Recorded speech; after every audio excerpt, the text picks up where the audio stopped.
That time நிகழ்ச்சியை அருமையானவர்களே நீங்கள் பார்த்துக்கிட்டு இருக்கீங்க. யோவான் சுவிசேஷம் படிச்சுக்கிட்டு இருக்கோம். அதில் 5ஆம் அதிகாரத்தை கவனித்தோம் கடந்த நிகழ்ச்சியில். இப்பொழுது இந்த 5ஆம் அதிகாரத்தில் 4 பத்திகள் இருக்கிறது என்றை நாம் ஒரு ரிவைஸ் பண்ணுறோம். பைபிள் எடுத்துக்கிட்டிங்களா, 130ஆம் பக்கம் புதிய ஏற்பாட்டு. அதில் பாருங்கள், 5 அதிகாரம்னு பார்க்குறோம். இந்த அதிகாரம் ஒரு நீண்ட அதிகாரம். ஆண்டவராய் இயேசு கிறிஸ்துவின் வார்த்தையில் உள்ள வல்லமையை வெளிப்படுத்துகின்ற ஒரு அதிகாரம்.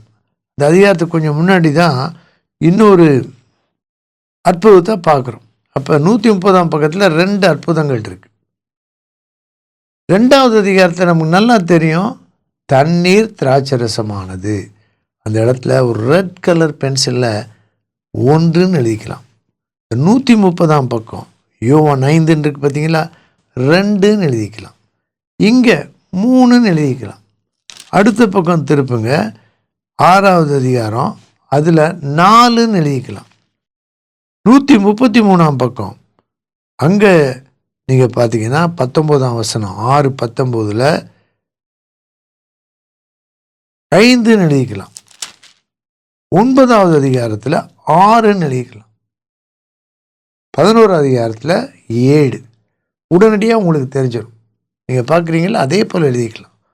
இப்பொழுது மீண்டுமாய் நாம் 5ஆம் அதிகாரத்தை திருப்பிக் கொள்வோம். பெதஸ்தா குளத்தில் தான் இந்த மனிதன் இருந்தான். எருசலேமின் ஆஸ்பத்திரி, இல்லைன்னா எருசலேம் ஆஸ்பத்திரி, ஜெருசலம் ஹாஸ்பிட்டல். அங்கே எல்லாத்தையும் இவங்களா போய் சேரல, அங்கே கொண்டு போய் வச்சிருவாங்க. உறவினர், கவனிக்க முடியாதவங்க எல்லாம் அங்கே தான் இருப்பாங்க. அந்த இடத்துக்கு ஆண்டவராய் இயேசு போனார். ஒரு தேவாலயத்துக்கு போயிருக்கலாம், முக்கியமான பிரமுகர்கள் இருக்கிற இடத்துக்கு போயிருக்கலாம். அங்கே போல தேவையோடு இருந்த ஒரு மனிதனை தேடி இயேசு செல்கிறார். அந்த இடத்தின் பெயர் பெதஸ்தா. பெத் என்றால் வீடு என்ற அர்த்தம். பெத்லகேம் என்றால் அப்பத்தின் வீடு. பார்க்குறீங்கள, பெத்தானியா, பெத்பகே, ஒவ்வொன்றுக்கு ஒரு அர்த்தம் இருக்கிறது, பொருள் இருக்கிறது. பெதஸ்தா என்றால் இரக்கத்தின் வீடு என்று பொருள். எப்படி இந்த கருத்தை யோசிக்கிறது? இரக்கத்தின் வீட்டுக்குள்ளே தான் ஒருத்தன் இருக்கான். 38 ஆண்டுகள் இரக்கத்தின் வீட்டுக்குள்ளே இருக்கான். ஆனால் அவன் இரக்கத்தை பெற முடியாமல் இருக்கிறான். அவனால் செய்யக்கூடிய ஒரு சின்ன செயல் அவனால் செய்ய முடியவில்லை. அவனுக்கு உதவி செய்ய யாரும் முன் வரவில்லை. ஆனால் அவன் இருக்கிற இடம் இரக்கத்தின் வீடு. இரக்கத்தின் வீட்டிற்குள் அவன் இருந்தாலும் இதுவரை இரக்கம் பெறாத நிலையில் இருந்த அவனை தேடி சென்று இயேசு பேசுகிறார். அவருடைய வாயின் வார்த்தையினாலே அவன் சுகமடைகிறான். அவனோடு கூட பேசுகிறார். ஒருவேளை சில வியாதிகளினாலே, மன உளைச்சலினாலே நீங்கள் கஷ்டப்பட்டு கொண்டிருக்கலாம். உங்களோடு கூட இயேசு மனதிற்குள்ளே பேசலாம். அவருடைய வார்த்தை உங்களை சுகமாக்கும், பலப்படுத்தும், விடுதலையை கொடுக்கும். இந்த குலத்தை பற்றி பார்த்தோம். ஒரு சிலருக்கு சின்ன ஒரு குழப்பம் வரலாம். இன்னொரு குலம் வருது, அது எங்கள் யோவான் 9ஆம் அதிகாரத்தில் இருக்குது. அந்த குலத்துக்கு பேர் சீலோவாம் என்று சொல்லுவது. இப்போ யோவான் 9 என்ன முக்கியமான சம்பவம்னா, உடனடியாக அப்படி சொல்கிறதுனா, யோவான் இங்கிலீஷில் ஜான் 9:9, ஜான் 9. யோவான் 9 பிறவி குருடன் பார்வை பெற்ற அற்புதம் இருக்கிறது. John 9 born blind. லேசாக ஏன் வச்சுக்கலாம், ரைம் மாதிரி. John 9 born blind. ஆண்டவரை சந்தித்த பார்வையற்றவனுக்கு அவர் சேற்றை கண்களிலே பூசி சீலோவாம் குளத்துக்கு போய் சொல்கிறார். அவனுக்கே பார்க்க முடியாது, சேர வேற பூசிட்டார். ஆனால் பாருங்கள், சீலோவாம் குளத்துக்கு அவன் போகிறான். அவனுக்கு தெரியுது எங்கே இருக்குன்னு, கேள்விப்பட்டிருப்பான். கண்ணை அப்போ திறக்கப்படலை. அங்கே போய் இயேசுவின் வார்த்தைப்படி சொன்ன உடனே பார்வையை பெற்றுக்கொள்கிறான். சீலோவாம், சி ஆங்கிலத்தில், சீனா SEE, Siloam pond he washed and he could see. பெட் பெதஸ்தா, சி சீலோவாம். மறக்கவே மறக்காது, அப்படியே துல்லியமாக ஞாபகம் வைத்துக் கொள்ளலாம். இப்போ இந்த சம்பவத்தில் நம்ம என்ன பார்க்குறோம்? 3 வார்த்தைகள் கடைசியாக நாம் பார்த்தோம். அதாவது, படுத்திருந்த அவனை இயேசு கண்டு. நிறைய பேர் இருந்திருப்பாங்க, உட்கார்ந்து இருந்திருப்பாங்க, நின்றுக்கிட்டு இருந்திருப்பாங்க, நடந்துக்கிட்டு இருந்திருப்பாங்க, சாஞ்சிக்கிட்டு இருந்திருப்பாங்க. படுத்த படுக்க ஆண்டவருக்கு தெரியும், அவருக்கு ஆவிலே தெரியும். இருந்தாலும் அங்கே போய் திரள் கூட்டமான அந்த நோயாளிகளை பார்த்து அதில் படுத்துக்கிட்டு இருந்த அந்த மனிதன் கூனி குறுகி தான் போயிருப்பான், அவன் நகரவே இல்லை. அதனால் பழைய படுக்கை தான், அவன் காலு கையெல்லாம் கூட மசிலே இருந்திருக்காது, 38 வருஷம் அசையலை. பார்த்தீங்களா, அவனை பார்க்குறார் இயேசுவின் பார்வை. வெகு காலமாய் வியாதியஸ்தன் என்று அறிந்து, அப்புறம் அவன்கிட்ட கேட்குறார், சுஸ்தமாக வேண்டும் என்று விரும்புகிறாயா? நம்முடைய ஜெபத்தில் எப்போதுமே நம்முடைய விருப்பம் இருக்குது. அவனுக்கு விருப்பம் நிச்சயமாக இருந்திருக்கும், ஆனால் அந்த விருப்பத்தை தூண்டி விசுவாசத்தை ஏற்படுத்துகிறார். இந்த வாக்கியம் அன்பின் வாக்கியம். அடுத்து அந்த வியாதியஸ்தன், அந்த நோயாளி சொல்கிறான், ஆண்டவரே, தண்ணீர் கலக்கப்படும் போது என்னை குளத்தில் கொண்டு போய் விடுவதற்கு ஒருவரும் இல்லை. நான் போவதற்குள்ளே வேறொருவன் எனக்கு முந்தி இறங்கி விடுகிறான். எனக்கு ஐ ஆம் லோன்லி, தனிமை. 2 வார்த்தையை அங்கே மேலே எழுதிக்கலாம் நீங்கள், தனிமை, முடியாமை. தனிமை என்றால் யாரும் எனக்கு உதவிக்கலை, என்னால் முடியாது, என்னை விட்டுட்டு போயிடுறாங்க, நான் இறங்கிறதுக்குள்ளே இன்னொருத்தருக்கு முன்னாடி போயிடுறாங்க, எனக்கு ஒருபோதும் முன்னுரிமையும் கிடையாது, முந்தவும் முடியாது. தனிமை, முடியாமை.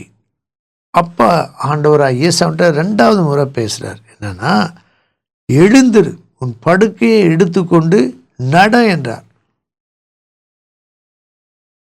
38 வருஷமாக படுத்த படுக்கையில் தான் இருக்கான்னு இயேசு பார்த்து அறிந்து அவனோட அன்பாக ஒரு கேள்வியை கேட்ட பிறகு சும்மா சொல்கிறார், கட்டளை கொடுக்குறார், எழுந்து படுக்கையை எடுத்துக்கொண்டு நட. சில சமயம் படுத்திருப்பாங்க சிலர் ரிலாக்ஸ்டாக, இந்த எந்திரிச்சு இந்த சேரை தள்ளி வைக்கிறீங்களான்னா எந்திரிக்க மாட்டாங்க. இவன் 38 வருஷமாக படுக்கையை விட்டு எந்திரிக்கவே இல்லை. அவன் ஒருவேளை இந்த பக்கம் அந்த பக்கம் பிறண்டு கூட படுக்க முடிஞ்சுதான் என்னன்னு தெரில. ஏன்னா எல்லா தசைகள்லேயும் பலவீனம் வந்துருச்சு, எல்லாம் தளர்ந்து போச்சு, பலன் இல்லை, ஒரு இறுக்கமான பிடிப்பு கொடுக்க முடியாது. அவன் உட்கார்றதே கஷ்டம், படுக்கையை தவிர வேறு. படுத்துக்கிட்டே தான் சாப்பிட்ருப்பான், படுத்துக்கொண்டே தான் முடிஞ்ச அளவு தன்னை சுத்தம் பண்ணியிருப்பான், படுத்துக்கிட்டே தான் தூங்கியிருப்பான், படுத்துக்கிட்டே தான் காத்து கொண்டே இருந்திருப்பான். 38 வருஷம் அசையாமல் இருந்தவனை அவன் காலை பார்த்தா டிஸ்யூஸ் அட்ரஃபி அப்படின்னு ஒரு ஆங்கில வார்த்தை, மருத்துவ வார்த்தை. அதை உபயோகப்படுத்தாதனால மசில்லாம் அது அப்படியே சுருங்கி போய் எலும்பு, மூட்டு, தசையிலெல்லாம் பலனே இருக்காது, அப்படியே லொலன்னு ஒன்றுமே இருக்காது, மசில் மாசனம் ஒன்றுமே இருக்காது. அவன்கிட்ட தான் ஆண்டவர் சொல்கிறார், எழுந்து நடன்றார். என்ன நடந்துச்சு பார்த்தீங்களா? அவன் சும்மா கூட நடக்க சொல்ல, இயேசுவின் வார்த்தையில் அவர் படைத்தவர், அவர் அற்புதங்களை செய்கிறவர். அந்த வார்த்தையை அவன் கேட்ட உடனே அவனுடைய சரீரம் முழுதில் உள்ள எல்லா சிஸ்டம், அவனுடைய தசை, எலும்பு மண்டலம் எல்லாத்துலேயும், மூட்டுகள் எல்லாத்துலேயும் பெரிய பலன் வந்தது மட்டும் இல்லை, எல்லாம் புதிதாக உருவாயிடுச்சு. உருவானவுடனே படுக்கை எடுத்துகிட்டு மடன்னு போயிட்டான் பாருங்கள். Praise the Lord. இதான் தேவனுடைய வார்த்தையை படிக்கும்போது நாம் அறிந்து கொள்வது. 9ஆம் வசனத்தில், உடனே அந்த மனுஷன் சொஸ்தமாகி குணமாகி சுகம் பெற்று தன் படுக்கையை எடுத்துக்கொண்டு நடந்து போனான். அந்த நாள் ஓய்வு நாளாக இருந்தது. இங்கே பாருங்க, 9ஆம் வசனத்தில், 10வது வசனத்தில், 16வது வசனத்தில், எல்லாம் 18 ஓய்வு நாள். ஒரு பகுதியில் மீண்டும் மீண்டும் வர வார்த்தையை கவனமாக வாசி, அதை ஒரு குறிப்பிட்ட கலரில் அண்டர்லைன் பண்ணி அதை நோட்ஸ் எடுத்தோன்னா அந்த பகுதியை நல்லா படிச்சிடும். யாருனாலும் செய்யலாம், பள்ளிக்கூடத்தில் படிக்கிற பிள்ளைகள் செய்யலாம், வீட்டில் தாய்மார் செய்யலாம், வயது முதிர்ந்தவர்கள் செய்யலாம். இப்படி படிக்கிறதுக்கு பேர் தான் பைபிள் ஸ்டடி. இதை யோசிக்கிறதுக்கு பேர் தான் மெடிடேஷன், தியானம். இப்போ பாருங்கள், ஓய்வு நாள்ன்ற இதை ஒரு குறிப்பிட்ட கலரில் எப்படிலாம் அதை மார்க் பண்ணலான்னு நீங்கள் அந்த ஸ்க்ரீனில் இப்போ பார்க்குறீங்க. இயேசுன்ற வார்த்தை எங்கெல்லாம் வருது அதெல்லாம் பார்க்குறீங்க. அப்போ 3 வார்த்தை, 6, 8, 14. அதுக்கப்புறம் என்ன நம்ம பார்க்குறோன்னா, அவன்கிட்ட கேட்குறாங்க, ஓய்வு நாளில் படுக்கை எடுத்துக்கொண்டு போகக்கூடாது அப்படின்னு பிரமாணத்தில் சொல்லப்பட்டிருக்கு. அப்போ கேட்ட உடனே யாருன்னு கேட்குறாங்க. இயேசுன்னு அவனுக்கு தெரியல. ஆண்டவராக இயேசு அவன்கிட்ட என் பேர் இயேசு, நான் தான் உன்னை சோமாக்கினேன், கேட்குறவங்கள்ட்டெல்லாம் சொல்லு. இப்படி சொல்லவே இல்லை. இன்றைக்கு இப்படிப்பட்ட ஊழியக்காரர் தான் தேவை. ஆடம்பரம், பிரபல்யம், விழித்தோற்றம், இதெல்லாம் விளம்பரம் இல்லாத ஊழியக்காரங்க பெரிய தேவையாக இருக்குது. இங்கே இயேசு அவனை சுகமாக்கினார், அற்புத சுகமாக்கினார். ஆனால் அவருடைய பேரை கூட அவன்கிட்ட சொல்லலை, போயிட்டார். அவனுக்கு ஒன்று தெரியுது. கடைசி ஆண்டு அவன்கிட்ட சொன்ன வார்த்தை படுக்கை எடுத்துகிட்டு போனார். அப்போ இயேசுவை பற்றி என்ன சொல்கிறான்? என்கிட்ட படுக்கை எடுத்துகிட்டு போன்னு சொன்னவர் தான் என்னை சோமாக்கினார், சோமாக்கினால தான் நான் எடுத்துகிட்டு போனேன், அது சொன்னனால அந்த வார்த்தையை கீழ்ப்படிஞ்சேன் என்று சொல்லுகிறான், யூதர்களுக்கு அறிவித்தான். அதுக்கப்புறம் என்ன பண்ணுறாங்க, ஓய்வு நாள் இருந்தனால அவங்க ஏதாவது ஒரு குற்றம் சுமத்துறதுக்காக காத்துக்கிட்டு இருந்தாங்க. அதுக்கு பிறகு கொஞ்ச நாளைக்கு அப்புறம் 14ஆம் வசனம், இயேசு அவனை தேவாலயத்திலே கண்டு. இது ஒரு நல்ல வசனம் பாருங்க, நல்ல வாக்கியம். சுகமாயிட்டான். அவன் ஏதோ பொது இடத்துல பார்க்கல, அவன் தேவாலயத்துக்கு போயிருக்கான், நன்றி சொல்ல போயிருப்பான்.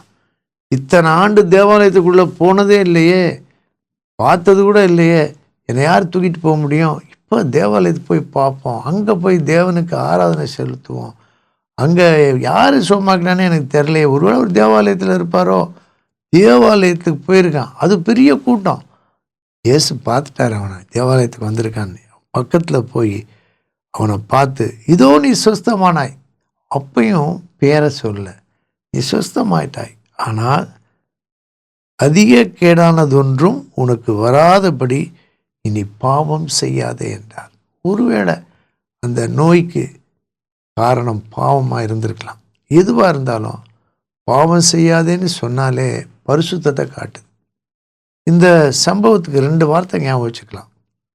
குணமாகி விடு, பரிசுத்தமாயிரு. Get healed, be holy. Get healed, be holy. Get healed, be holy. சுகமாவது முக்கியம்தான். அதை விட சிறந்தது பரிசுத்தமாய் இயேசுவை பின்பற்றுகிற சீஷனாய் நாம் இருக்க வேண்டும். இந்த நோட்ஸ் எடுத்துக்கங்க. நோட்ஸ் தேவைன்னா உடனடியாக வாட்ஸ்அப்பில் தெரியப்படுத்துங்க.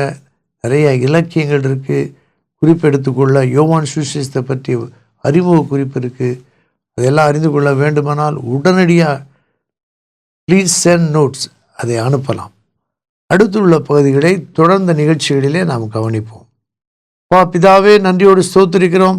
நீர் கொடுத்திருக்கும் நல்ல வார்த்தைகளுக்காக நன்றி சொல்கிறோம். எங்களுடைய உள்ளத்திலே ஒரு பெரிய மாற்றம் வரட்டும். நாங்கள் சுகமடைவது மட்டுமல்ல, சுத்தமாயிருக்க, பரிசுத்தமாயிருக்க கிருபை தாரும். எப்பொழுதும் பாவம் செய்யாமல் உமக்கென்று பிரித்தெடுக்கப்பட்ட வாழ்க்கை வாழ கிருபை தாரும். இயேசுவின் நாமத்தில் கேட்கிறோம் பிதாவே, ஆமேன்.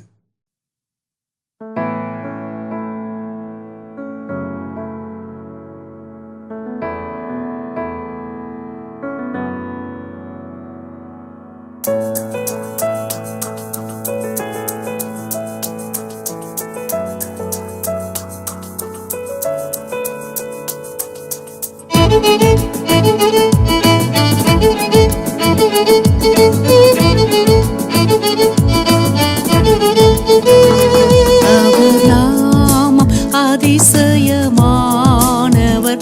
அவர் கிரியைகள் அதிசயமானவை.